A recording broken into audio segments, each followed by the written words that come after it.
This is Colorful Radio. Our music, our news, our views. So that was Goapele featuring Pep Love, and it was called Ease Your Mind.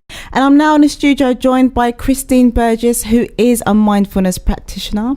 Good afternoon. Good afternoon, Lisa. How are you feeling? Great. Do you know what? Firstly, I need to just say happy birthday and thank you very much for joining me today on your day. My honour, my pleasure. I'm going to start with asking you a question I ask every guest, which is, what or who do you appreciate today? I got to give it to my folks, my parents, my family. It's my birthday. And, you know, from the divine coming through to those who gave birth to me, I give thanks. Oh, that is so lovely. Yeah. Are you going to be sharing your birthday with them a bit later on today? I will indeed. Oh, well, I hope you have a lovely day. So, we're talking about mindfulness. And mindfulness appears to be the buzzword now. However, you have been practicing and teaching since 1985. How did you come across mindfulness, and what is your definition of this? My practice preceded my teaching it.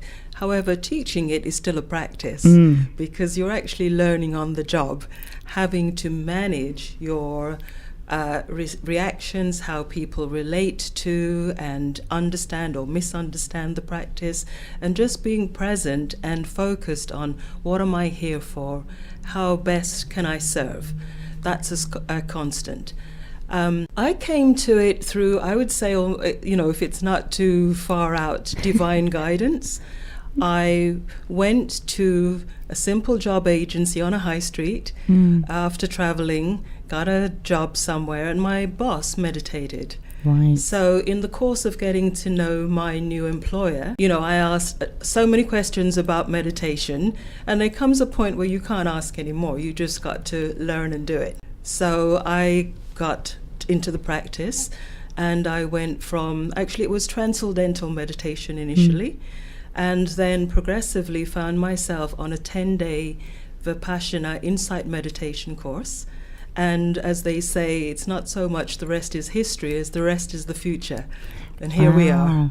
So what was it about the meditation, about the mindfulness that really struck a chord with you? My previous practice involved a mantra of like a seed word thought that you dropped into the practice. The mindfulness practice actually didn't include or use any mediating mantra. So what I found is that I was just using my body, my breath, every living moment, what's going on within and around me. That's what I'm being mindful of. And so I realized that, you know, whereas it used to be back in the day, church on Sunday and then riot for the rest of the week, this just seemed to me more in keeping with what my heart longed for, something that was just integral to my whole way of life. I'm not saying that any other practice wouldn't be, but at that time, it just struck me that this was infinitely more challenging, but it took me to depths and clarities and insights that I don't think would have shown up as I would have been, you know, before I took this particular path. Gosh, that's so interesting. I've noticed doing research on mindfulness that meditation and mindfulness is sometimes interlinked, but is there a difference? You could say mindfulness is like the whole rainbow or the whole treasure chest. And so you're learning to understand, you know, what does life consist of? And meditation is focusing in on one aspect so intensely that actually you get to know. It's a bit like awakening to the deepest sense of yourself and nature. So one is a bit more broad spectrum, and one is just so what's innate and coming to life from the inside out. And, you know, a still mind has access to its own depths and clarity. So when you take yourself away from the buzz and the busyness and just sit in meditation, that's you giving prime time to knowing this being, this body, who is this in the world? Yeah, from the inside out. Because often, we get caught in the bling, bling, bling and what's happening out there, the buzz. To actually know, who am I in all of this? What do I bring to life? And what impacts me? And how best do I live in this world and reach and fulfill my highest potential then? That's a lifetime work. It's a journey, yeah. Yeah, exactly. So, I just think any time that we do that, it's not like we have to go into seclusion, but it's just honoring that we can't be on the doing treadmill the whole time. We're human beings. We're spiritual beings. Yeah. We're not just human doings, but often and more so, we're getting connectivity outwards, but actually there can be a bigger disconnect between self and other people. Yeah? It's really interesting because research is also saying that is the case at the moment. Even with the simple eye contact, they're actually seeing in young people that they're not able to go to interviews and have eye contact with the interviewer because their heads used to being down and on the phone. So it's a really interesting point you've just made there, so thank you. This is Colourful Radio. Our music, our news, our views. You've just joined us. I am joined by Christene Burgess, who's a personal and corporate wellbeing facilitator who uses the practice of mindfulness. And mindfulness is the topic today on Self Central with me, Lisa Bent. Now, the next question I have for you, Christene, is what are the benefits of practicing mindfulness and what is your personal experience in regards to your own health and well-being? So the benefits of practicing mindfulness are to know the human condition and our potential, innate, what impacts us and how, you could say what's arising and how we are as a system, because we are a self, but you could say a personality is various aspects of self and selfing senses. So we want to know and really look into and work on the soil of our own being. So the benefits really allow you to get in touch with the human condition, the human that you are, and then that gives you greater sense of self, not just your little walkabout on the earth self, but you could say if there is a spiritual self and empathy with others, because suffering now is in there somewhere. You get triggered by stuff. And you can also then be less reactive because you'll see yourself reflected and mirrored in others. Gosh, yeah. And as you was also talking, I was thinking, okay, today's question is, do you like yourself? How do you see yourself? And are you happy with your life? And you had a different take on that, didn't you? What was your sort of rephrase or paraphrasing of that question? Well, at any moment we could pause and ask ourselves, just say, how can I love today? How can I love today? And that could just open up possibilities for you to see, okay, I could stop beating myself up about something. I could allow myself to walk out in the sunshine or sit and eat lunch rather than whatever busy stuff I might otherwise do. I could give someone a call and let them know I care. I could water my plants. I could just sit and listen to bird song. I could actually start to acknowledge, wow, all that I can be grateful for. I can just see the beauty in someone or something else. So it's just to really open up the heart. And mindfulness can be translated as presence of heart. Right, presence of heart. Because I know you go into a lot of corporations. Do you think that corporations and business needs to change to incorporate more presence of heart, and then we might be more fully functioning human beings? Corporations are beginning to recognize that, and it's interesting that some of the biggest corporations, the Apple, the Googles of the world, they have taken a lead by having mindfulness practice available for their staff. Wow. And there are many companies in between. The NHS is taking it up, mostly to give out, but a lot of people who work within healthcare have actually seen the benefits for themselves as service providers. So it's a bit like physician or doctor, you heal yourself and then you'll do less harm and more good. Yeah, I mean, I guess you can actually call mindfulness almost like a complementary therapy or a holistic therapy. And usually establishments and institutions like the workplace and the NHS aren't really keen on holistic therapies. But I'm really surprised with how mindfulness has taken off. Well, I think because it's come in as a head thing, even more than a good point. More than a heart thing. You know what? Everyone wants to get their head together, get their act together, focus, be more effective, efficient. Yeah. So it's coming in as almost like a top through practice.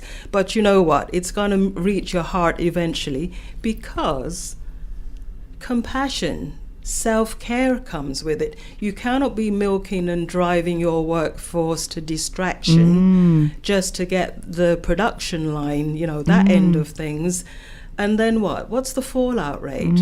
There's going to be illness, stress, stuff that you're going to have to mop up. Why not nourish and cultivate strengths and life-enhancing qualities in your staff? And actually, then they're going to serve whoever they're serving in the world, so much better. You have just hit the nail on the head. It's the little things and the joy they bring.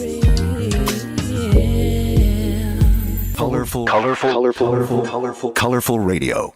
So that was India Ari with Little Things, and it is about the little things. It's the little things that we can do to help our general health and well-being. So Christene, what simple exercises can people do every day?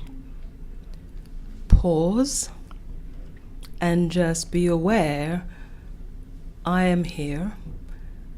What's happening right here, right now, where I am?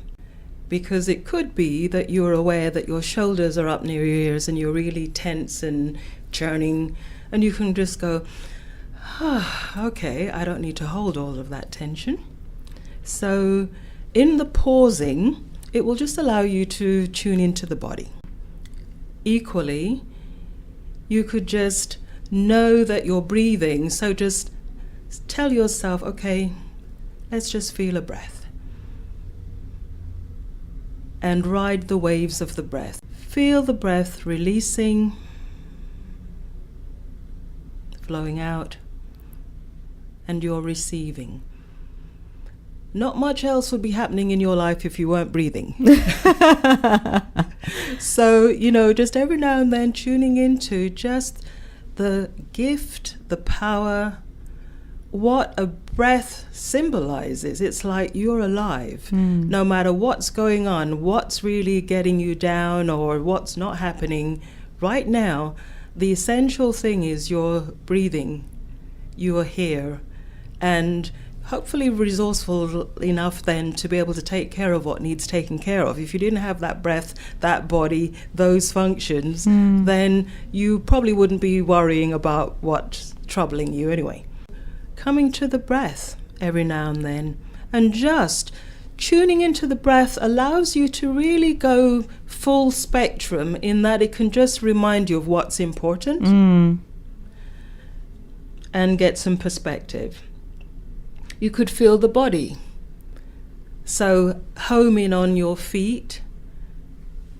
If you're on a chair, your seat, spine lengthening, your carriage, and just that sense of grounding into the body. So you could be grounding into the breath, grounding into the body, feeling your hands resting on the keyboard or on the steering wheel if you're in the car.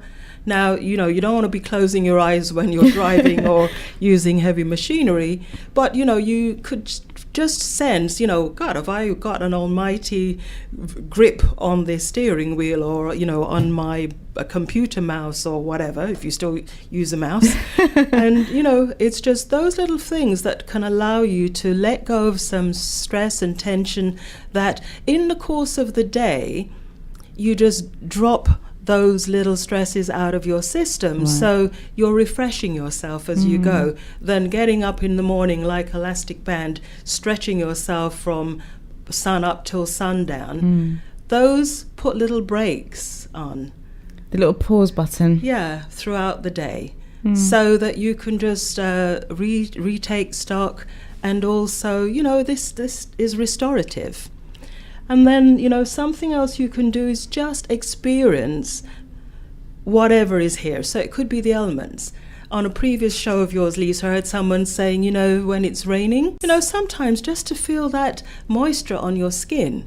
Or now that we're coming into summertime, it's to feel the touch of warmth, touch of air, a gentle breeze in the morning or evening.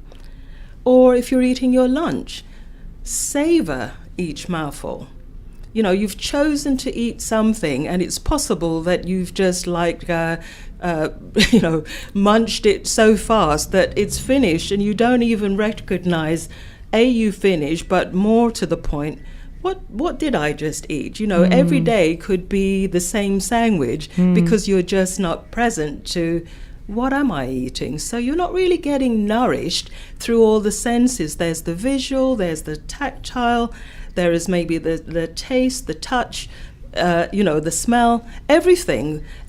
All of that is what nourishes you, not just the food in your mouth and your digestion of it. In fact, if you can think that you put a picture near your work desk, a picture that nourishes you, it might be of a waterfall or, a flower or family members, and just that sense of you feel the feel-good feelings whenever you look at that picture. So there are just little things from pausing to just really being present to connecting both inwards and out with a sense of gratitude for what's here to be had and enjoyed in this moment. Wow. But it's so simple. It's things that we can all do. So, even if you are driving, you can do it. Even if you just sit on a bus, you can actually do it. And there's little things that we can just incorporate. Yeah, you're in a queue. Rather than busting your vessels about how slow the queue's moving, whether you're driving or standing, you know what? You just feel your feet on the ground or your bum on the seat if you're sitting, and you just come to the breath. A few breaths. I like to call it pace. Just pace yourself. P is for pause. A, awareness of what's happening as it is. So I'm angsting about how slow this queue's or traffic's going. So A is awareness and acceptance. This is what's happening. Connecting with the breath. Centering into the body. And a few breaths, moment to moment, you'll find you're embodying calmness, a sense of ease. Now, whether the line is moving or not, or how fast or slow, you can't control that. No. But you've got full control over your own state and sense of presence, well-being, happiness. So go for it. Gosh, really good tips there. It's good in tips. your hands. And it's actually, you could say, it's in your being. No, really good tips there. What is your favourite quote and why? I think for the purpose of what we're saying, I'll come to my coaching tutor, Thomas Leonard, who was the founder of Coach U. Thomas would say, get a fulfilling life, not just an impressive lifestyle. And some of our approach to life is really just so on, I need to get this done, that done. And it's possible that we would miss out a sense of fulfillment even when we so-called have it all or got it all done. Yeah. So I hope, and this is something that I'm taking more to heart for myself, and as I've come of another age today, just to say, well, actually, what's important? A fulfilling life, and how best I can have my life be fulfilling in terms of my relationships and whatever I have to share, connectedness, and not just the outward appearances of an impressive lifestyle, whatever that might be, or, oh, this is a great company, look at whatever their list of attributes are. Actually, we want to have people who just feel happy to work for that organization because they are fulfilling their potential under the auspices of whatever the company produces. Really interesting. I could actually sit and talk to you all day because your voice, Christene, is so calming. It is so calming. I'm just mesmerized, and your voice makes me a lot calmer. So if you was to sell mindfulness in that way, you'd do really well. Well, I do have an app if you want to take a little piece of me away with you. Love it. The app is Mindfulness. And you'll get it through the Apple and the Android Play Store. Yeah. Have a lovely birthday. Thank you for your time today and all the little nudges and gems you've shared.